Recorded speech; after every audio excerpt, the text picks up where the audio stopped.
did. And I love talking about that because, as you heard earlier, to be an entrepreneur doesn't mean that you just have to go out and start up something in your own garage. A lot of times, these bigger legacy organizations need people with that entrepreneurial mindset to go into a legacy organization. And essentially, whether it was MDA or Hearst, if it's a legacy organization or a big organization, it's an entrepreneur. You have to have, primary skill sets. One, you have to be a risk taker, and you have to be willing to sort of look at a white space and not be threatened by that. The next thing is that you really need to be able to take a new product to the finish line, because a lot of people that are in the startup world, they only own one piece of it. So when you're an entrepreneur in a larger organization, it goes from concept and idea straight through to development and execution, which was super fun. But I think the hardest part of being an entrepreneur, the challenge when you ask, is imagine doing that within a huge organization. Most startups and most entrepreneurs work very well independently. You throw somebody like that into a huge organization, and the cultural aspects of trying to bridge a legacy, the old and with the new, is often where entrepreneurs will fail in a larger organization. So that's why I sort of differentiate between intrapreneur and entrepreneur. So with MDA, did you find that the sort of culture was behind the efforts that you were trying to lead, or was there some friction with the board and the organization and all of that sort of thing? That's actually a really great question. Again, sort of transcends everything. So if it's okay, we can talk MDA and Hearst at the same time, or Sure. do you want to do MDA first and then move over? Because no, they're sort of, let's talk about both. well, and the reason why I say that is that you really want to make sure that how much time did you spend thinking about where you're going to go to college? A lot of time, right? And often, you sort of, you go in and you want to look at where you're going to work, right? That's another cultural fit. It becomes your corporate home. And you really need to think about that, understand, what drives you, what motivates you, and make sure that your profile fits with the organizational profile. Because if you're not identifying either leadership or an organization that is going to back change, then you will not succeed. I mean, you really do want to look at the organization and cultural fit. So with MDA, they had a history of innovation, and you guys will never remember this, or please tell me you do, or you can shake your head. The Jerry Lewis Telethon. Anybody ever heard of the telethon? Labor Day. Anybody over the age of 40 remembers it. But anyway, that back in the day was very innovative. So you want to look for places where organizationally they're going to support and be open to innovation. And I would say Hearst is the same thing. You got to know ESPN, right? Please? Okay. So ESPN and cable back in the day, Hearst invented cable back before cable was even a thing. And I know you guys are way past that now, but you want to find the right organizational fit. Because you are going to be challenging the norms and breaking down barriers. So it's not just looking at a whiteboard over there. It's, again, being able to execute against that vision. That's probably the greatest challenge. So deviating from our normal set of questions here, in this class, this is our intro to entrepreneurship class, and some of these students are also in a class I'm teaching called Technology and Society, and we talk about creating cultures of innovation and identifying cultures of innovation to find the organization and the culture that aligns with the impact that you want to have in your work. So what are some of the markers that you would look for in identifying an innovative culture or a culture within an organization that fosters innovation? Well, you want to look at the leadership. You want to look at, what their history of innovating is, not just like recent, but having this sort of legacy and a history. I personally love stepping into legacy organizations and breaking down those barriers, and so for me, that's always been sort of my motivating factor. But as far as organizations, and more specific, did you have a more specific question in that? I want it because it's part of your curriculum with technology, since it's a lot about technology. Technology is the enabler. And, if you look at it as the enabler, then it becomes less disarming. But when you think about breaking barriers, and I'm going to date myself here, but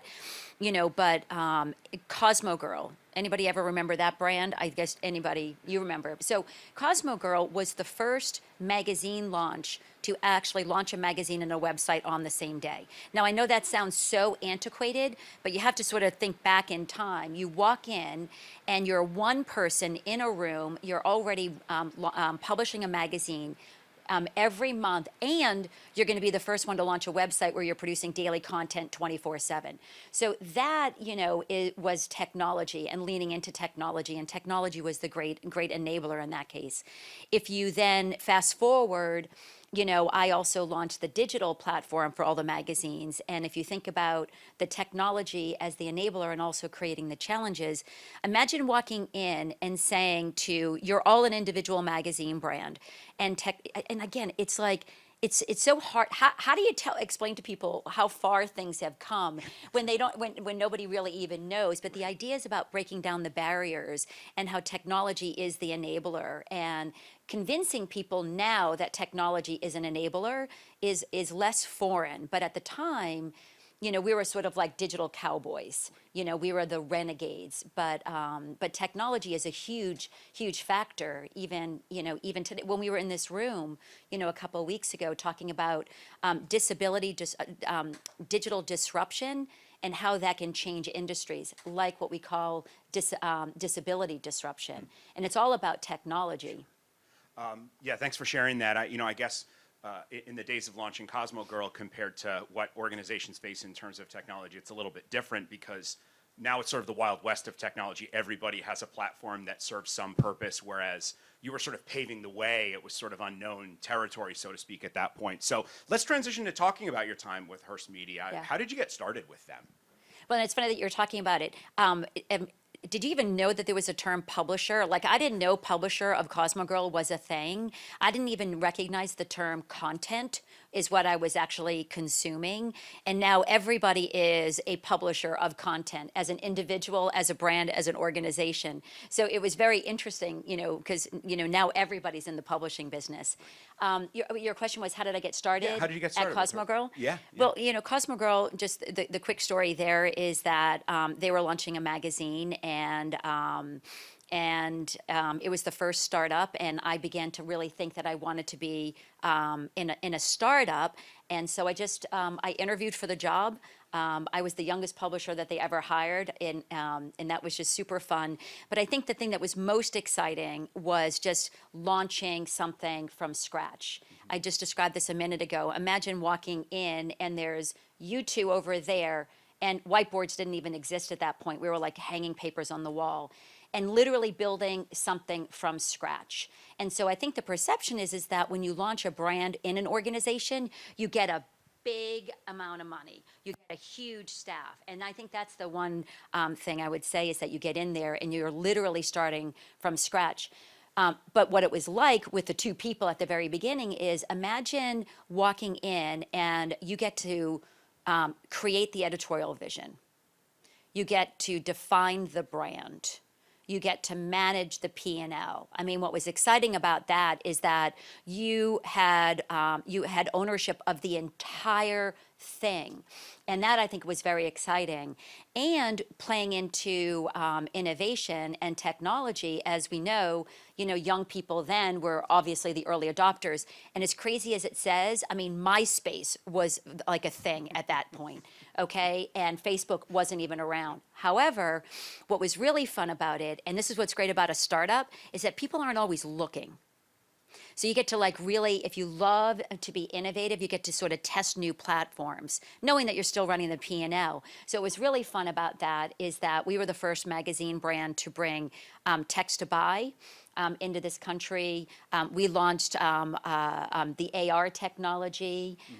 We launched QR codes. So all of that stuff that's still around today, I think that was what was so fun, is that we were bringing all that technology into this country, and so much of it still exists today. So with some of that sort of like innovative technology at that time, how was the adoption of things like QR codes and AR and these other technologies? Because I remember early on when QR codes started to become really ubiquitous, I went to a conference and I was like, I'm the tech guy. I'm not going to bring business cards. I'm just going to have a QR code on my phone that people can scan and they can get my information. And nobody knew how to scan a QR code at that point. So what was the adoption like for some of these innovative technologies? Well, the adoption was a little slower, but what was exciting is that I was working with sort of the next generation. It was the young people, 18 to 24. So they were literally driving the marketplace.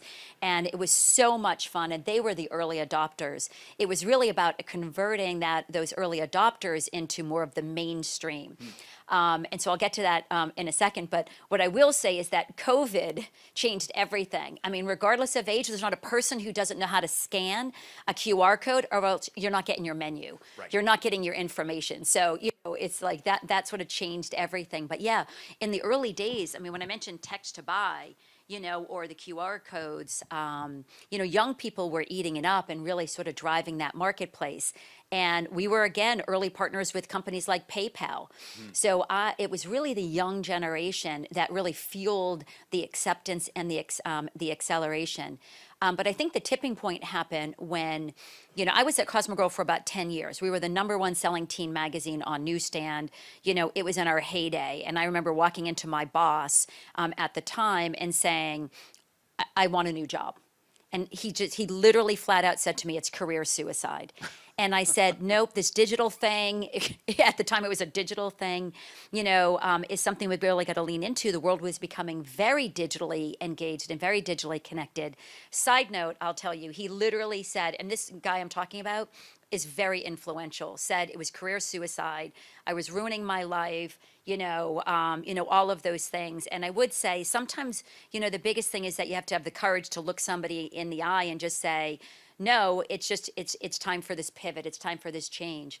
But then it really was when we pulled all of our magazines together, all 26 magazines from Cosmopolitan, Oprah, Harper's Bazaar, Marie Claire. I mean, I don't know what other brands you may or may not know, Town and Country. And we pulled them all together to create the scale that we needed to sort of kickstart this network effect. Do you talk about network effect? Not quite yet. But okay, yeah. But the idea of a network effect is that you want to create this effect across a broad network so that you can drive greater acceptance and change. So I think what we did was we took what we learned from Cosmo Girl and then pulled it across our entire portfolio. And that's really when we began to see the digital adoption really sort of, kick in. Well, I guess that makes sense because the different brands had different market segments, so it sort of took this strategy and expanded it to a much larger market. So with Cosmo Girl, you talk about it like a startup, starting from scratch and sort of building something from the ground up. And one of the things we talk about across all of our classes is how to build great teams. So were you sort of in charge of building the team that drove the work behind Cosmo Girl? And can you talk a little bit about like finding the right people to lead that effort? Yeah, building the right team is the most important thing. I would say first it's strategy, and then the structure to execute against the strategy. And I think that's the most important thing. And by the way, whether it was MDA, where we had to do an organizational reset, and that was a staffing challenge, or if it's Cosmo Girl where you have no staff and you're staffing up, which is a different challenge. But, I would say that, the team aspect is creating the right team is the most important thing. And to try to really understand if somebody has that sort of startup mojo, that sort of fire in the belly. It's not always easy to sort of assess in, just in an interview. But one thing I would always say is that you map out the strategy. You have to have the structure that follows. You do have to find the right people, and as I think everybody knows, you can teach somebody about business, but you can't drive that passion. They either have it or they don't. And I would always say that's the hardest part to get to. And often you find that in people by talking about things aside from business. But I always loved. I remember reading a quote: "A plan without action is merely potential." And so we spend so much time, mapping up these strategic plans, figuring out what the strategy is to execute against the plans. But at the end of the day, it's all about the people that are going to execute that plan. And so I think building the team, but then also making sure that they're participating in the planning process. Because if they buy into the plan, then they're invested in the plan, and then you'll be able to execute against that plan. So when you're building a team, it's all about the collaboration, hiring the right people with the right mindset, and then just sort of being that leader who's willing to sit in a room and just collaborate and sort of give power to other people. Yeah, I mean, it's we talk about this when creating a culture of innovation, right? You have to allow people on your team at all levels, like sort of ignore the hierarchy and let people, you know, add their insight to the strategy, to the execution. You're hiring people for their skills, right? So let them do what they do best. And I think Yep. you see a lot of startups fail because the leadership is stubborn and may have an ego about their vision, and they Yep. don't let, you know, people across the entire organization, regardless of what level they're at, you know, contribute to the innovation. Yeah. So And I'll just add, you mentioned earlier about, you know, finding, you know, the right organizational fit. You know, you also want to be interviewing your bosses because your success, you know, if you want to be an entrepreneur and intrapreneur, you know, you want to make sure that somebody is going to embrace your curiosity and see curiosity as a good thing, and it's not a right or a wrong. And the other thing too is innovation, and I know this is different today, but innovation doesn't happen in a lab. Innovation doesn't happen one day a week. I mean, innovation does need to be something that is part of the DNA and part of the culture. But it really does, culture, I like to often say culture does start at the top. absolutely, 100%. Getting back to, you know, again, this innovation sort of startup mindset around Cosmo Girl, you know, one of the things we talk about with intrapreneurship is, you know, you're working within an organization that may have different resources than just a true startup. But with anything entrepreneurial, there is some risk involved. So what was it like sort of dealing with the risk and the potential for failure in launching something totally new? Yeah, I can remember, and I think this is still a pretty common term. It was like, our CEO used to say, fail fast. And I always sort of was like, well, no, you really want to sort of fail forward, right? Because if you're going to, fail at something, yes, you want to determine it quickly, but, you want to at least make sure that it's sort of taking you to the next thing, and it's leading you in the right direction. I mean, like anything, you have to do your research. You have to, I think the most important thing is pay attention to the marketplace. Just have a sense of what the community looks like, whether it's consumers, whether it's, people within the MDA community, just having a sense of like what's down the road and then taking, calculated risk to get there. But we would, I have so many friends that have made a lot of money because they were testing on our platform, but I benefited because I got to test their product. So, for example, Salesforce, as we mentioned, they were early stages trying to learn. Google was early stages trying to figure out, like, how our content could drive their search. I mean, this is back in the day. So, collaborating and innovating with like-minded partners, I think, reduces the risks. And also it reduces the risk because we're not investing in a product, we're investing in a partnership as our first step. So that was the great thing about Hearst and MDA. We were all about partnerships, the partnership model.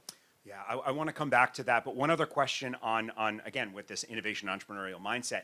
In our class, we just wrapped up doing customer interviews to drive the startup ideas that they're working on. So what sort of like stakeholder engagement and how involved did you were the customers in developing Cosmo Girl?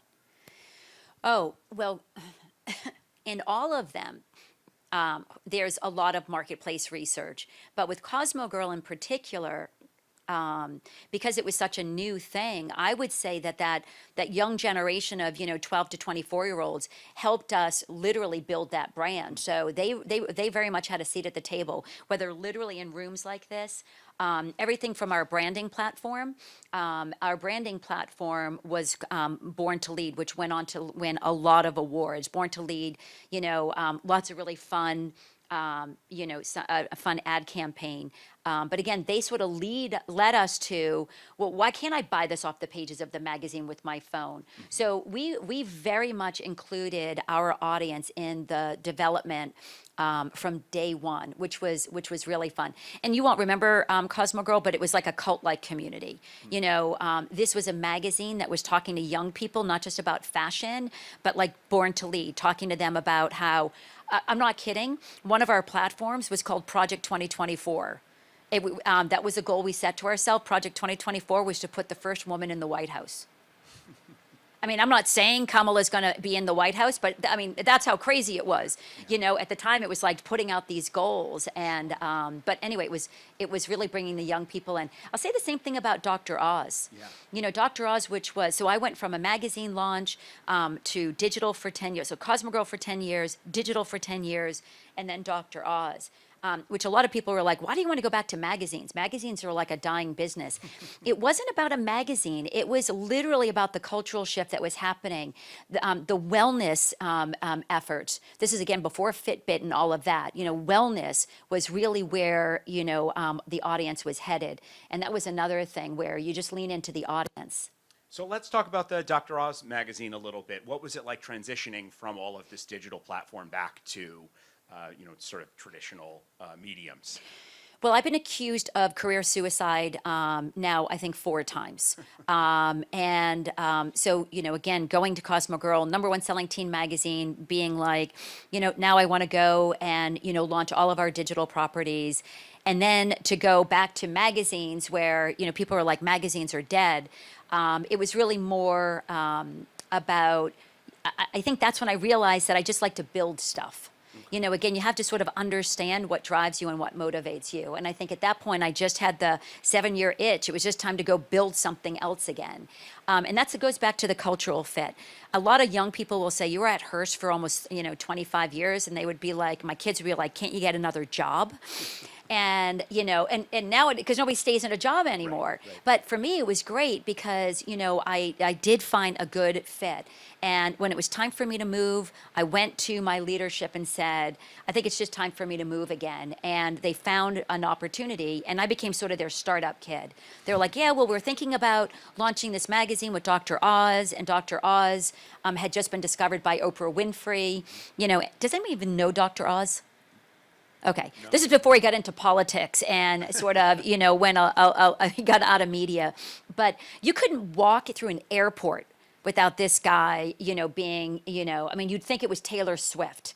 Right. A big stretch, I get it. But anyway, so they were thinking about launching a magazine. That was the same thing. You go in, 2 people. This was the model. You get 2 people, and you're launching a magazine in the next 30 days. Wow.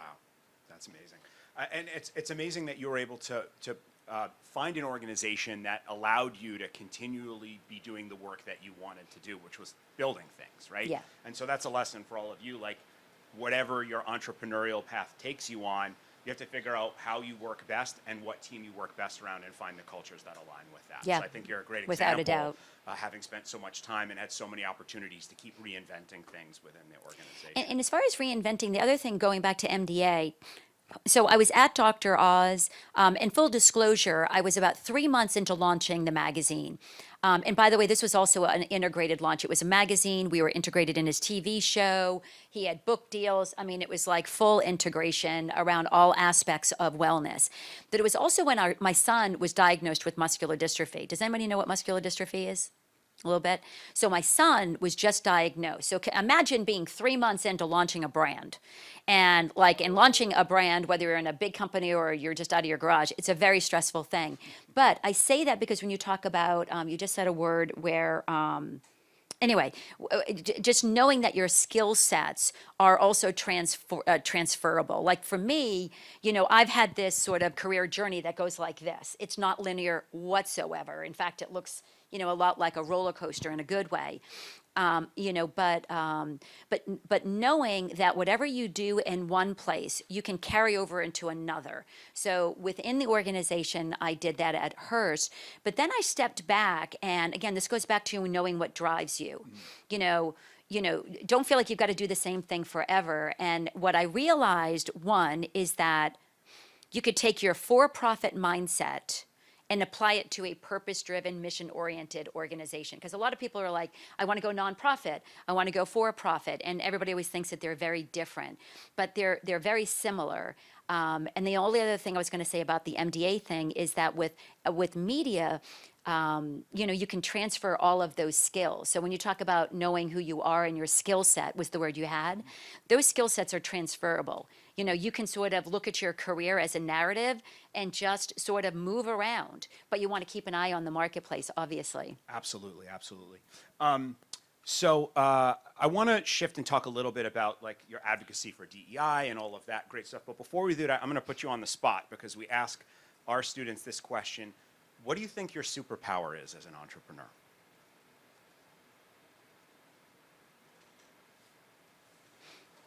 I would say a willingness, an appreciation for collaboration. Collaboration. And, I met a young man who's not with us any longer, and he had muscular dystrophy. And you never know where wisdom can come from, right? Wisdom isn't about age. And I remember this young person saying, there's strength in unity. And where there is unity and collaboration, great things can happen. And I think the superpower when it comes to being an entrepreneur is what I said earlier. You can't do it alone.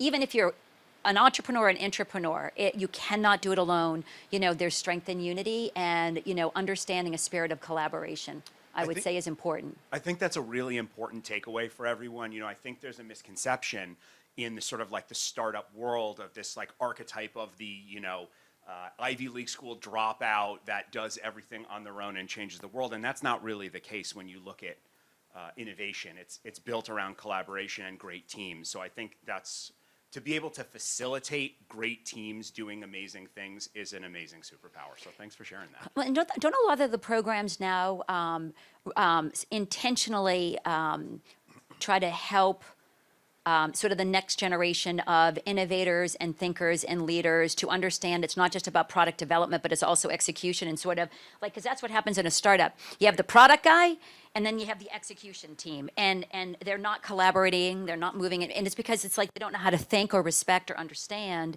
the other aspect of the business. That's where entrepreneur is interesting, because you own the whole thing from concept to execution, period. Yeah, being able to touch every aspect of that, again, getting back to skill set, prepares you for applying that in various other settings, whether you're in a startup or working in a corporation leading innovation teams, right? Yeah. But I think to your point, like you see a lot of startups fail because the team is either living in this like big picture ideation camp or this very nitty gritty execution camp, and that really needs to cross-pollinate for success. Right. So facilitating that kind of collaboration is really important. And I had something that I learned early on at some, tech offsite, and it was focus, accountability, simplicity, and trust. Regardless of how big your team is, everybody has to be focused, meaning, what is this product going to do? What is this brand going to do? What is this platform going to do? You really make sure that everybody is focused around, like I said, strategy and structure. Everybody's got to be moving in the right direction. Everybody has to be accountable for taking action and owning their part of it. But in order to make that happen, it's got to be simplified. Like at Hearst, we had 25 brands, and we had to distill that down into one platform. We had to simplify that. MDA, I mentioned, 800 people in the organization. You have to sort of simplify that change. And then it comes down to trust. You got to trust that everybody's participating and doing their part. So I always loved that, because in a world where everything's moving so fast, I loved that, remembering focus, accountability, simplicity, and trust. Yeah, I think trust is the most important one. Again, deviating from our questions, but I think, we talk about this regularly about how the workforce has changed, and younger people going into the workforce value things beyond just the paycheck. They value, feeling valued and trust. So have you experienced that sort of change throughout your time with Hearst or with MDA? And, what advice do you have for these folks that are going to be moving out into the workforce, in the next couple of years? And do you want to get back to the DEI thing? Because I think yes, I okay, definitely. Well, okay. Yeah, you can tie that in whenever. No, I don't have to. My brain went there, so I just want to make sure that I'm tracking with you. Sure. Okay, because my brain was there for a moment. As far as like the career advice and the change, I mean, what I will say I was just at a wedding, and I ended up having a roundtable discussion with people that have 3 kids under the age of 30, and they're like, "How do you do it? What did you do?" And it was just so interesting. I mean, a couple of things. We all know that. COVID changed everything. And that's really because what was underneath COVID was really the technology. Technology proved that people could work from anywhere. And I mention that because it'll come back to the DEI thing, because people living with disabilities were often those who were not leaving their home or wanting opportunities to work remotely, and they didn't exist. So I think that this technology shift has been the greatest enabler. I do believe that, and this young, you guys are in a good place because you're going to go in knowing you're probably going to have to be in the office 3 days a week, whereas a lot of people that have been in the workplace are being told they have to go back to work 3 days a week. But but what I would say is, you go back to, you just want to look at your organization wherever you're going to go and sort of explore it the way you did your college. Do your research, think about if it's the right cultural fit. Know that you're going to be back in the office. I have 2 kids just in the workplace, and I have one that's in college. I'm like, you're going to be back. But you definitely want a place that's going to allow you to have flexibility. And what I mean by flexibility is not just because you want to work from your pajamas or, and that's okay too if you want to do that, but flexibility to just adopt new ways of thinking, whether it's organizationally, like remote work, or if it's new ways of thinking, adopting new forms of technology. But again, if I'm looking at an organization, you want to stay as close to technology as you possibly can. You want to be with the people that are sort of on the forward of just thinking about new ways of doing business, because that's going to transcend everything. And I love how colleges are focused on this. This will get to DEI. I'm working with FIT. Do you guys know FIT, the Fashion Institute of Technology? And they're all about accessible beauty now. Wow. All about accessible fashion. And so you really want to, stay close to people, whether it's an innovation lab or if it's, just programs like this or just people. You always just want to keep that startup mojo sort of alive, because it doesn't matter. You're going to end up starting up something. You're going to start up a team that you have to build from scratch. You're going to have to start up, a portfolio of business. You are going to be a startup. Regardless. I mean, that's inevitable. Yeah, I think that's a really good point, and I think it aligns with what we talk about. Being entrepreneurial doesn't mean having a tech startup, right? It could mean building a personal brand. It could mean building a team, whatever it might be. It could be building a nonprofit, right? Whatever that is. So it's also building your own personal brand. Yes. So talk a little bit about the importance of that. You underestimate the power of your own personal network and the importance of creating your own personal brand. And as you said, a brand for one person may be taking a, sort of going up the traditional corporate ladder and just moving their way up through the organization. But for other people, a startup may be the best move up into their career. So again, you have to understand what your personal, brand interest is, what drives you, what shapes you, what excites you, because you're never going to be able to falsify any of that. It'll catch up to you at some point. But then the other part of it is, and I wish somebody had given me this advice, and somebody said this to me, and I had been doing it by accident, and now I tell my kids, do it intentionally. Because as I mentioned, my career went like this. And I just trusted my instincts. My father called it blind ambition, but I prefer to call it just trusting your instincts. But I remember somebody going, wow, what's interesting about your career, it's like, it's been a journey. And they said, when they wanted me to talk about it, they're like, what's the narrative? Like, you want to not just create a career, you want to think about your career as a narrative. What do you want it to say about you? And for me, what I always now think about is what I wanted it to say about me is that, I was willing to take risks. And I always just wanted my learning curve to be vertical. Now, that's not for everybody, but it goes back to what you said. Know what your own profile is. Think about your own personal brand, but also thinking about what you wanted to say about you. Because other people will just look at mine and they're just like, career suicide, career suicide, career suicide. But, there is sort of a theme of understanding I like to build things. Not everybody likes to build things. And like you said, I have the entrepreneurial spirit to build things, but I like doing it in an organization. I actually wasn't that person that had the courage to go sit in my garage and just sort of come up with ideas and build things. But I know a good idea when I see one, and that's a huge part of the success of a startup. Absolutely. So I want to save a little time to open the floor to questions, but I would love to hear about some of your advocacy for DEI and some of your accomplishments in that space as well. Yeah, well, the DEI thing, so when I mentioned, a lot of people will say, okay, you know what? I understand how you wanted to start Cosmogirl. I understand that you went from Cosmogirl to digital because you saw that happening. I understand that you had that 7-year itch, that you wanted to go start up something else. But a lot of people don't quite understand, like, okay, why do you want to go from profit to nonprofit? And like I mentioned to you, aside from my son having been diagnosed, I looked around and I realized, back, I don't know, a decade or so ago, that I had worked at an organization and I was on the DEI council, the diversity council, yet I had never seen one person with a physical disability in that office. And I'm talking about a 5,000 person organization. Wow.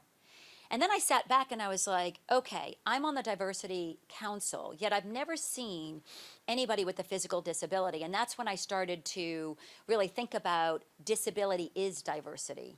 And that's sort of what set me on that path, because everybody was talking about diversity, but nobody was talking about disability, which is the largest minority group in the world. So if you want to talk about diversity, you can't overlook disability, but yet it was often overlooked. And I thought to myself, okay, if I'm an entrepreneur and an intrapreneur and I want to make change happen, well, then you can change something in that narrative, right? So I saw digital properties. Never saw anybody with a physical disability or in a wheelchair in the pages of our magazine. I was working with the biggest brands in the entire world, Procter & Gamble, Unilever, Amazon, yet nobody was talking to this audience. So that's really what put me on that path, is like, how do you take this superpower that you said and apply it to something that can have even greater impact? And so that's when I started focusing on really putting disability in the spotlight around DEI, and then using technology again as the enabler. And what I learned throughout my entire career is, there's there's, like I said, digital disruption, technology as the enabler. Well, how can we use that and apply it to disability disruption? And disability tech, which is what was great about this program a couple weeks ago. There was a whole group of disability tech startups that were here. But that's what sort of put me on that journey. I was personally committed to it, but then I was also somewhat professionally offended, and I started to really use my voice and my platform to talk here, talk to FIT. I'm happy to say that Verizon had somebody from MDA in his wheelchair on the Oscars talking about how technology connected him through COVID. Procter & Gamble and Unilever are now launching adaptive deodorants. Wow. L'Oreal has an adaptive lipstick. So I won't get on my soapbox, but just wake up every day and don't underestimate your personal freedoms and your ability to live your life independently. Because, you want everybody to have that same opportunity for you in here, and then for those, that are living with some form of a disability. Yeah, I love that story. I think that's such a great entrepreneurial story, because we talk about having sort of an experience that triggers an entrepreneurial opportunity in your head. And so you shared that story, that mindset, but then also using the resources that you currently have to get it done. Whether that's a lot of resources or a little bit of resources, the entrepreneurial mindset is you see something, an opportunity that you want to pursue, and you pursue it, regardless of the resources that you have. So yeah, I love that. So, we could go on and on, but I do want to open up the floor to questions, and we'll wrap up in about 8 minutes. So anybody have any questions that they'd like to ask? Yes, please. Make sure you introduce yourself as well. Hi. Hi. I'm Elena. So one of my questions for you is, what was like the lowest point in your career, and how did you overcome Gosh, the lowest point in my career. That's a good question. Come right out of the gate swinging with a hard Yeah. question. I love that. God, it's like, you know, there were several lows, right? And lows don't mean like failed, you know, failed things, but you know, the low, you know, one of the challenges obviously was that, you know, that diagnosis and turning that into a positive, because your worlds are all going to be rocked at some point. So just get ready for it and just try to look at it as, you know, an opportunity to overcome a challenge. I would also say that the hardest job, I wouldn't say it was a low point, but I'll tell you the hardest job I ever had was walking into the Hearst Tower where there were 26 publishers who didn't want me there. Because digital, they were afraid we're going to put magazines out of business. So imagine walking in and being the least popular person in the room with a bullseye on your back. So I would say that was one of the hardest jobs. That's where it goes through collaboration, you know, strength and unity. You got to build your team, you've got to build your tribe, you've got to build momentum. And so that's how I got over it. But it was hard at the beginning. You know, again, I was the least favorite person in the building, and you knew it. It's hard to walk into a room like that with your head held high Exactly. in those kinds of And situations. knowing but what you're walking into. But it's going to happen to all of you. Absolutely. Who else? Who else has a question? That was a good one, though. Yeah, Thank you. It's hard to follow that, but yeah. Well, are you seniors, junior? Well, I have a question. Is it, you know, where are you at in your sort of academic journey? Freshmen. Everybody's freshmen? Well, we're a mixed group. Junior? You're a senior. Yeah, we have a pretty Wow, mixed group. wow. So.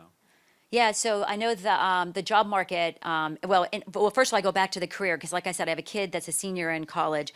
I have one that's 27 and one that just graduated. And you know, you do just want to, you know, you want to be sort of risk takers. So my daughter had a good example, not about me, but my daughter had sort of landed that coveted job at L'Oreal, that management fast track, that job that everybody wanted. And by the age of 24, she was crushing it, but she was crushed. I mean, she just was not in the right place. And this is where I go back to you have to trust your own instincts and really have the courage to know when it's time to move on. And it may be early in your career, it could be throughout your career, it could be later in your career. And so she packed up, moved to Santa Monica, and is in the music industry. Awesome. The other thing I'll say, and so she's like living large, not financially, but you know, she's doing great. So that was one thing, you know, you may not have the master plan, but you gotta just trust your instincts and just know when you need to make a change. And she was a great example of that. And the other thing I'll say is my daughter, who just graduated from Penn State, it is a tough job market out there, right? Is what I'm hearing. At least that's what she told me. And you know, the other thing, know that this goes back to your own personal brand and your own personal network. You're building your network now. And you need to be connecting with people now. And just know whoever you're meeting in your professional or personal life, you never know where that opportunity is going to lead you. And it turned out that my daughter was just at a cocktail party or whatever and didn't know that she was talking to, you know, somebody who owned a technology digital business and ended up hiring her like 18 months later. So as you're thinking about your personal brand, it's also about your personal network. I'm always banging this over to my kids' head. I'm like, don't underestimate your own personal power, your personal brand, and your personal network. And always know that when you think people aren't paying attention to what you're doing, that's when they're paying attention. You're always being interviewed. It's like the saying, your network is your net worth. You know, I remember I said that like so long. I was like, it's not about net worth, it's about self-worth. Yeah. And then they rephrased it to that because I was like, it's not about how much money you make, it's about what you do with that money and self-worth and all of that. But then they said net worth and your network. Yeah. Absolutely. Great. I think Anyway, well, good luck to all of you guys. Yeah. Any final questions before we wrap up for this morning? Don't be shy. This is a great opportunity Oh, to yeah. ask away. Well, my kids never took a 9 a.m. class. We got one more. Yeah. Hi, my name's Andrew. Hi, Andrew. For myself, I make music, so I publish my own music. See, publisher, there you go. Yeah, so I publish my own music on my Instagram page. So my one question for you is, you know, as a musician, I have my blocks. For you, what do you do to overcome, you know, blocks in the industry? Now, what do you mean, business blocks or creative blocks? Creative blocks. Creative blocks. Good question. That is a great question.